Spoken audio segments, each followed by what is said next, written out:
Rambam. We begin today the laws of matnas anim, the gifts to the poor. All right. So let me begin with a story.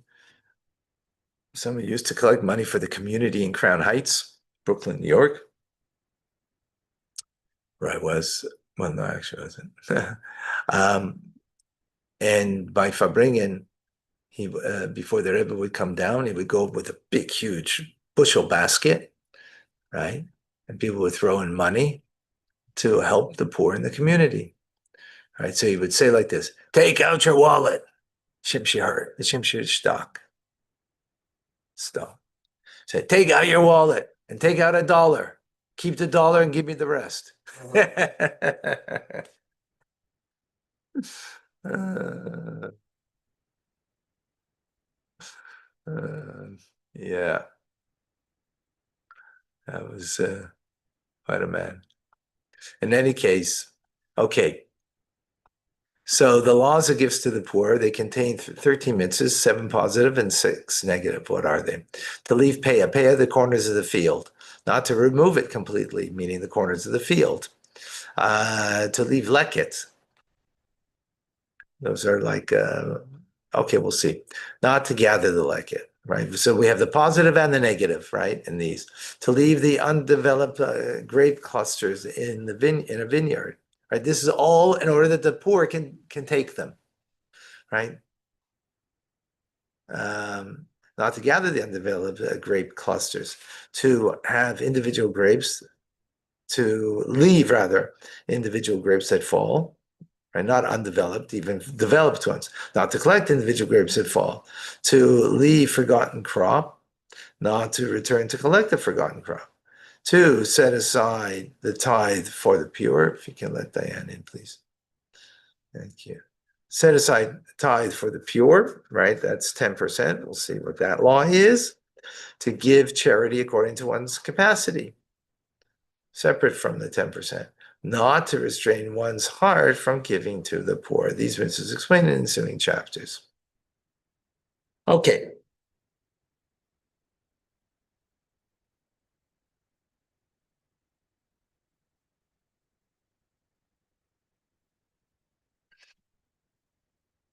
When a person harvests his field, remember, Jewish life for, I guess for, I don't know, 2,500 years, maybe was agrarian, right? Today, it's not so much so. We'll see how it translates today, some of these things later. But this is basic biblical law. So a person harvests his field, he should not harvest the entire field. Instead, he should leave a small portion of the standing grain at the end of the field. That's peah meaning the corners. As it says in the verse, do not completely remove the grain from the corners of your field when reaping. The prohibition against to one who reaps and one who uproots the grain left standing is referred to as peah.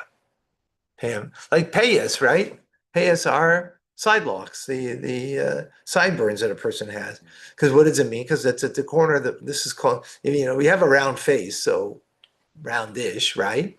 So what does it mean corners? Well, this is called corners of the face, right? That we leave, um, that we don't cut for a man. Okay, just as one leaves pay onto the field, so too must leave pay for trees. When he gathers his produce, he should leave some for the poor. If the transgressor harvests the entire field or gathered all of the produce of the trees, he should take some of what he harvested and gathered and give it to the poor, right? Because you're supposed to leave it there that the poor take it on their own, not that you give it to them, right? And there was, in other words, the mitzvah is not you giving it, it's you leaving it so the poor can take on their own, which, by the way, doesn't make them feel, a handout. They're not getting a handout. They can take, freely on their own, right? But if you didn't do what you're supposed to, so then you should give it. You have to give it nonetheless. Giving the produce fulfills the positive commandments, as it stated, leave it for the poor and stranger. Even if one ground the flour and kneaded it and then baked it into bread, he should give payah from it to the poor. So let's say you didn't follow what you're supposed to, and you made bread. Well, give that bread. Okay. And in other words, give that amount that would be the corners of your field, give that in bread now. But I thought the way you should do it initially, right? You transgress, but there's still a way to. It's like a loophole. Huh? It's like a loophole. I wouldn't call it a loophole, because a loophole, it's a way that you can come back and still make good. Because it transgressed. Yeah, you still transgress. You still did a sin, right? Because you didn't leave the corners of the field. So that is a transgression. But, there's a restitution that's being made. Exactly.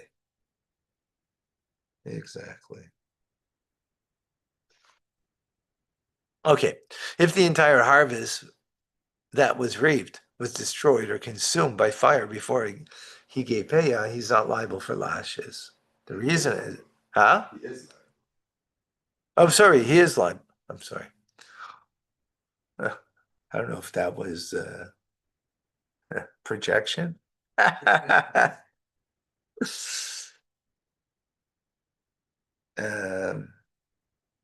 Second.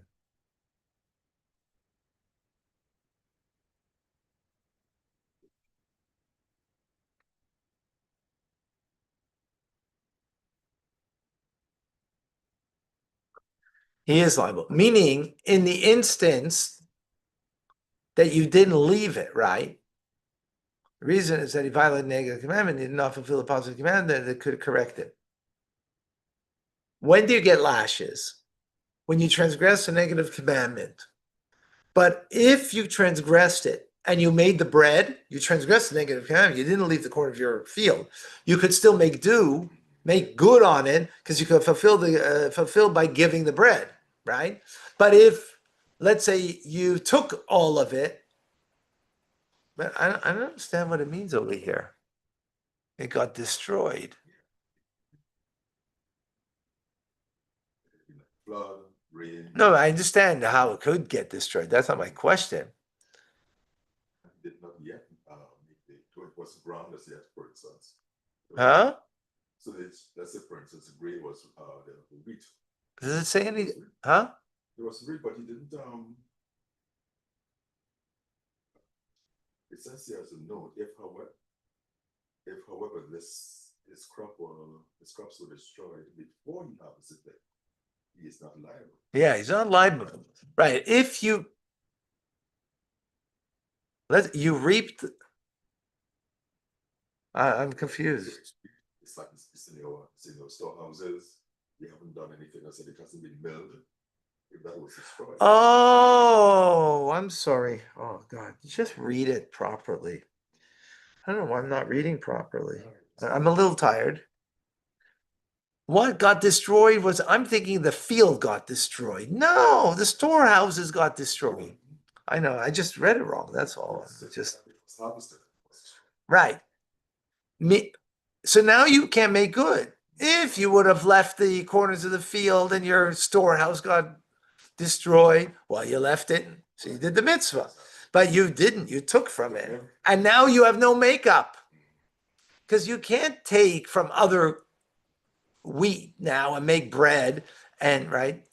Since you took from the corners, and from the corners you made the bread, so you could make good. But now it was in the storehouse, it got burned down, there's no way for you to make good on it, so then you're liable lashes. By the way, you don't only get lashes as always. How? Because you got warned by two witnesses that you're transgressing a command of the Torah, right? So libel doesn't mean that you're getting it. Just remember that, because he's just giving us the parameter of the law, right? Very unlikely that that's what happened, but possible. Okay. Yeah, maybe I need a coffee. Wait, so I think I might need a coffee so I have some energy. So and wake up. Nothing like that. Uh, but you don't have David's coffee. Okay. Oh, Okay. All right, number 4. Similarly, with regard to leket, when one harvests or binds sheaves, he should not gather the stalks that fall during the harvest. Right? So you now you bind stalks together, right? And they fall. Don't take that. We'll see what that means. Right? That's what the law of leket. Leket means like a gathering. A gathering, like you bound up stalks, right? You should instead, you should leave for the poor. You should not gather the gleanings of your harvest. That's right. If he transgresses and gathers them, even if ground them into flour and bake them, he must give the poor. So it's the same thing, same idea. Here's just different. It's not the corners of the field. This is now the stalks themselves. So leave it for the poor and the stranger. If the produce is lost or consumed by fire after he gathered it, but before he gave it to the poor, he's liable for lashes. Again, it's the same idea. Similar laws apply for the individual grapes that fall during the grape harvest and to underdeveloped grape clusters. As it is stated, do not harvest the undeveloped grape clusters from your vineyard, nor gather individual grapes that fall in your vineyard. Two different mitzvahs, right?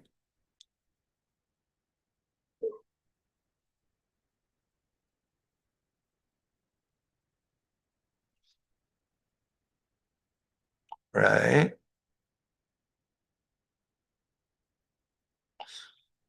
That leave it for the poor and the stranger. Similarly, the person binding sheaves of wheat into bundles and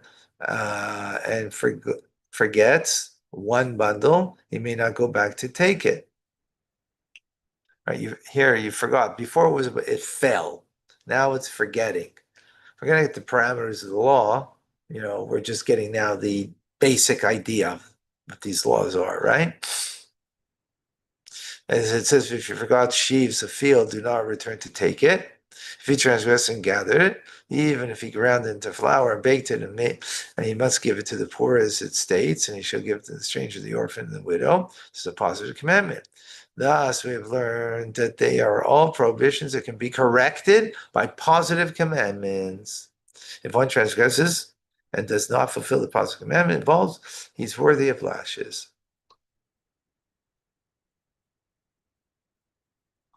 Okay.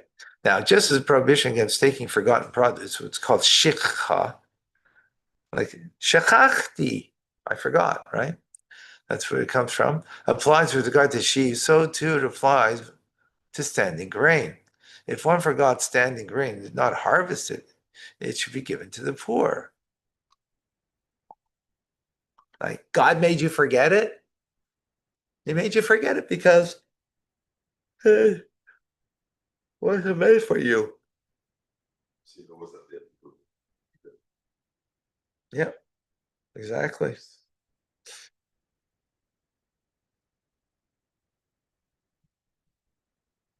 Sorry, second.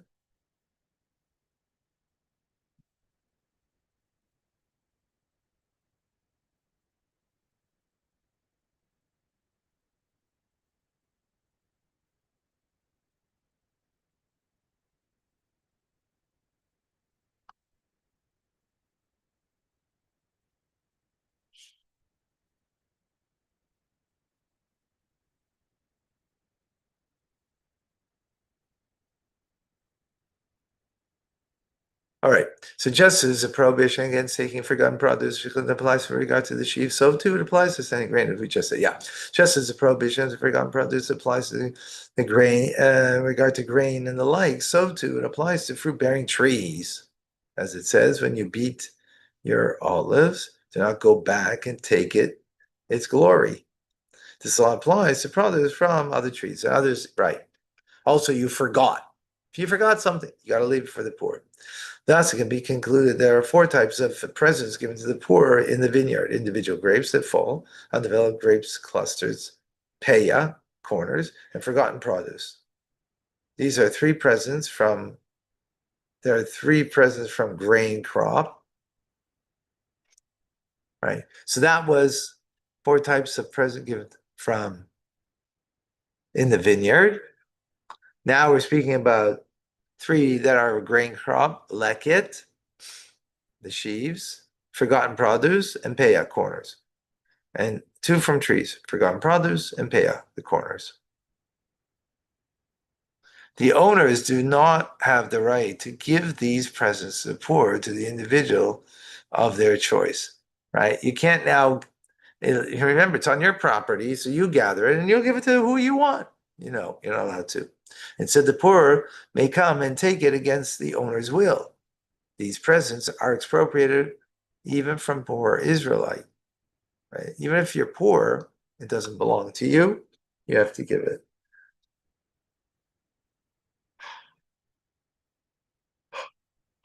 Excuse me. Whenever a term stranger is used with regard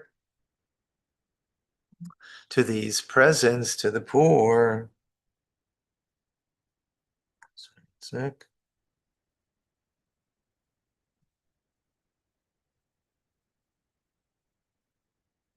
Yeah. So whenever the term stranger is used with regard to these presents to the poor, the intent is a convert to Judaism. That's what stranger means. This is evident by the wording that we use with regard to the tithe given to the poor, to the Levite, and the stranger will come. Just as the Levite is a member of the covenant, so too the stranger is a member of the covenant. Nevertheless, we do not prevent non-Jews from taking from the presents. Instead, they are allowed to come and gather with the poor of Israel and take them as an expression of Torah's ways of peace. Right? Others, we don't have the obligation for the non-Jews, but we have an obligation towards fellow Jews. But if a non-Jew comes, it's a way of peace, and let them take. Which is interesting, by the way. People want one of the things that people love about Jews and hate about Jews, the same thing. We take care of our own. So some people love us for that. Wow, that's really beautiful. And others say, hey, what do you mean? Where am I? Right? What's about the rest? You don't care about the rest? First of all, do you care? Like, when did you give to the Jew that you make that comment? They don't. But that's why they're anti-Semitic. That's why it's coming from an anti-Semitic sentiment, right? As opposed to learn from the Jew that we do take care, right? That no, you're gonna put it down.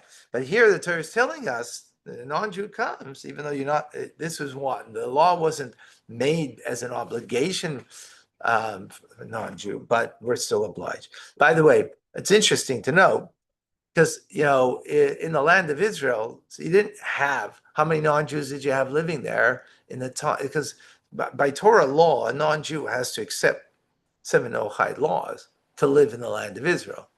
You want to live in the Holy Land, so you need to accept upon yourself Noahide laws, right? Right? You don't have to be Jewish, but you have to accept upon yourself Noahide laws to live in the Holy Land. Otherwise, okay, go live elsewhere. By the way, just to let you know, Judaism doesn't believe in democracy. Democracy is an invention of the human beings, not an invention of Torah. Like we think that democracy is obviously God's way. No, it's not. Because if it's democracy, then what do you mean? I'll choose what I want. You can choose whatever you want, but then that doesn't give you the privilege to live in the Holy Land. If you want to be an idolater and live in the Holy Land, you can't, right?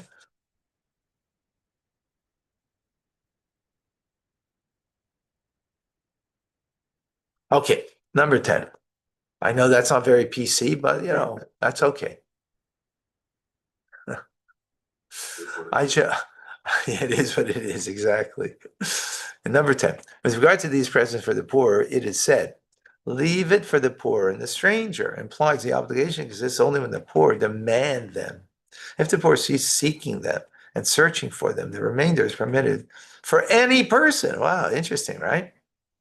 For, in contrast to truma, the physical substance of the crops do not become consecrated.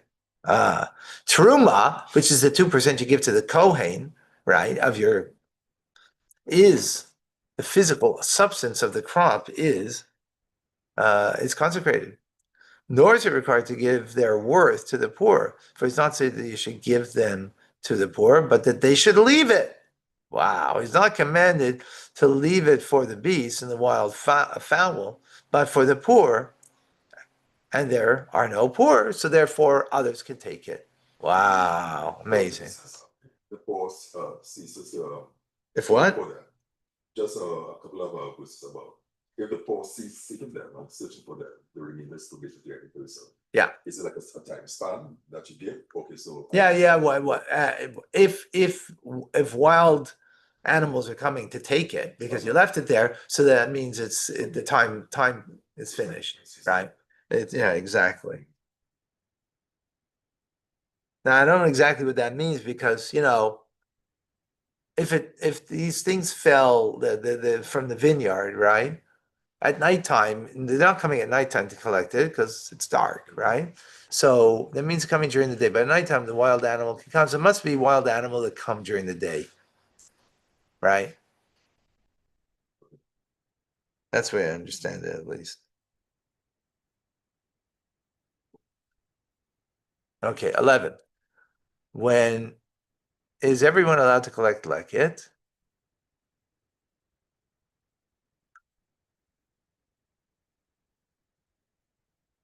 Okay. When the second wave of gatherers gather, after the first wave gathers and then depart.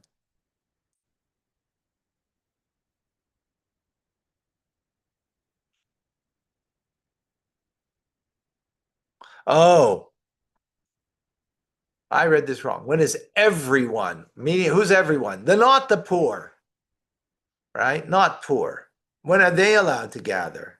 When the second wave of gatherers gather after the first wave of gatherers and then depart, right? So after the second wave, when is everyone allowed to collect individual grapes that fall from the undeveloped grape clusters? When the poor walked through the vineyard and departed.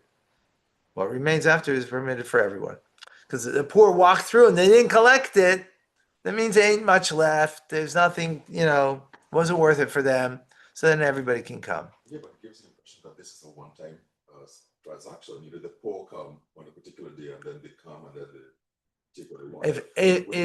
If the poor walk through and they didn't pick up stuff, that means there ain't much there. They're not interested. If they're not interested, that means no, that the next poor is not going to come either. That's what it means, right? So now it becomes open for everybody. Who'd be interested? Right. You're not poor. Why are you going to go? It's irrelevant. It's just saying what the parameter of the law is, right? When is everyone allowed to collect olives that were forgotten in Eretz Israel? By the way, yeah, these are laws only in the land of Israel. You know that, right? Yeah, only in the land of Israel. Are they still kept? Huh? Are they still kept to this day? I don't think so. You know what? I shouldn't say that. You know what? Let's learn, and maybe we'll get there. But that's a good question. Excellent question. I don't think you leave corners of the field and all that stuff. I don't know. Maybe you know what? Let's. I don't think we'll find out today, but maybe we'll find out as we go along. When a poor walks through the vineyard and the parties, okay, remains okay. When is everyone allowed to collect the olive? If they were forgotten while on the tree, one is permitted to take them from Rosh Chodesh Kislev, which is the time of the second rain in a late year. One is permitted, by contrast, to take masses of collected olives forgotten under the tree after the poor have ceased seeking them.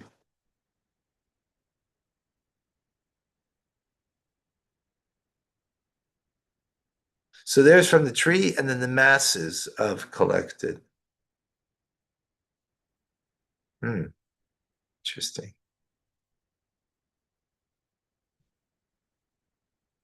Okay, 12. As long as the poor person has the right to take all is left on the earth under the trees, he may take them. Although people at large have already been granted license to take forgotten produce on the tree itself. Right? So there's two things over here. Hold on 1 second. My Mazel tov, Mazel tov. Can I call you back in just a few moments? I'm just online doing Rambam. Okay? Mazel tov. Okay. Right.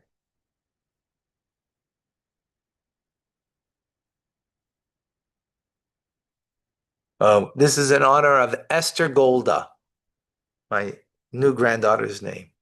Oh, okay. At Mushki, that was my daughter just gave birth. So there's two things. There's on the tree, right, that were forgotten, and what fell. Two different things, right? So if the poor, they have the right to take olives that left under the tree, may take them, although the poor at large has a right to take the olives left on the earth under the trees, may take them, although people at large have already been granted license to take forgotten produce on the tree itself. So on the tree itself, I guess people are taking before, are still taking, I'm sorry, that finished earlier than what was on the ground, right? Because things continue to fall, that's why, right? As long as one has the right to take produce, forgotten produce from the tree itself, he may do so, even though he does not have the right to take forgotten produce from under the trees, right? So in other words, you can take from the tree before, anyone can take from the tree, not just the poor, before taking from the ground. Okay, 13. Presents of the poor in the crops in the field, which the poor have not concerned belong to its owner, even though the poor have not ceased searching for their presents. Were they not concerned?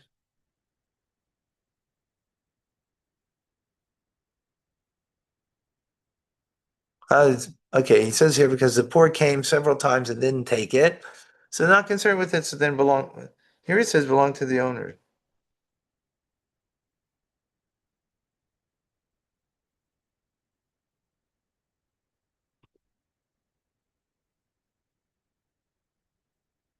Okay, 14. According to the scriptural law, all of these presents for the poor must be given only in Eretz Yisrael, like Truma and the tithes is indicated. When you reap your harvest of your land, it's your land, right? When you reap your harvest in your field, as already has been explained in the Talmud, the mitzvah of Peyah must be observed in the diaspora according to rabbinic decree. Okay, we have our answer. I didn't know we were going to get it today. It appears to me that this law applies to all the remainder of the presents for the poor. All of their obligations must be observed in diaspora according to rabbinic decree. So rabbinic decree in the diaspora, you have all of these laws. What's minimum obligation to pay according to scriptural law? There's no minimum measure. Even if one leaves only one grain stalk, he fulfills his obligation. According to rabbinic law, however, one must leave 1/60th of the crop. So biblical law, there is no measurement. Rabbinic law, 1/60th of your crop you have to keep. When in Eretz Israel or the diaspora, either one. And one should add to the measure of 1/60th based on the size of the field, the amount of poor people, and the blessing of the crop. Right. So, in other words, if you need to give more, because there's a lot of poor people, so give more. Or if you've been really blessed, so then give more.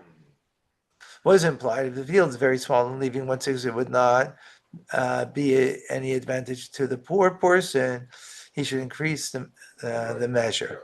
Similarly, if there are many poor people, he should increase the measure.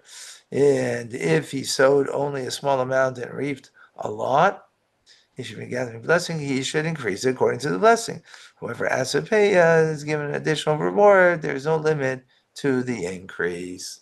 Amazing. I'm glad that we got this chapter done. Amazing. Oh, there's a very holy Jew. Oliver Shalom. All right, folks. Thank you. Oh, tonight, Torah studies, 6:30. Okay. We'll see you. God willing. God willing, we will see you later. Amazing.